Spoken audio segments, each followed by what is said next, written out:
I heard the Lord say the word filled, and I knew that it had to do with a cup that was filled.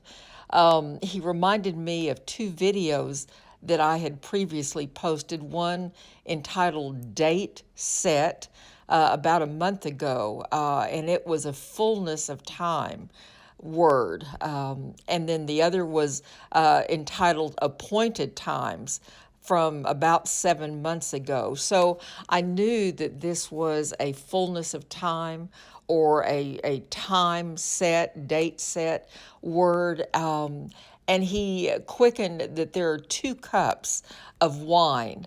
Psalm 75:2 says, "When I select an appointed time, it is I who judge with equity."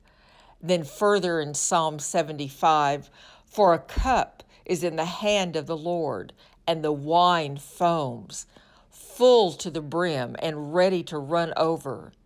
He filled it up for the wicked, and they will drink it down to the very last drop." So I believe on the one hand, the Lord is saying that the cup is full for the judgment of the wicked. The cup is full. It is ready to be poured out. I believe we're seeing and hearing this on all and every front, but there is a fullness of time. There's an appointed time to this word. And then contrasting it, on the other hand, for those who walk closely with the Lord, those who are His, we see in John 2, in the account of the wedding at Cana, that Jesus is there with His mother, and they've run out of wine, as we know. And Jesus says to her, "It is not my time yet." However, he goes on to perform the miracle. He instructs the stewards to fill 6 stone water pots that are there for the Jewish feast of purification. They filled them up to the brim with water. But then, as the stewards filled pitchers and started pouring out from the pitchers, the water, as we know from this account in John 2, was changed to wine. And we see in John 2, verse 11, the beginning of his signs Jesus did in Cana of Galilee and manifested his glory, and his disciples believed in him.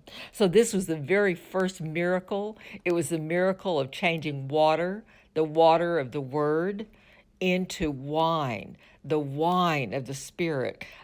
This is the beginning of miracles. I believe we're on the cusp. We're at the point of miracles and signs and wonders being seen in the earth, in and through His people, His body. So be prepared. There is going to be the best of times and the worst of times.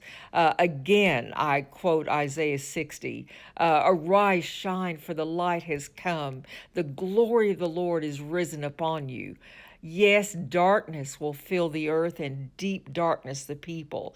But for you who love the Lord and walk with Him, it is the beginning." This time marks both judgment and calamity, but also the beginning of the pouring out of the wine of His Spirit and the working of miracles and signs and wonders. Be blessed during this time in Jesus' name.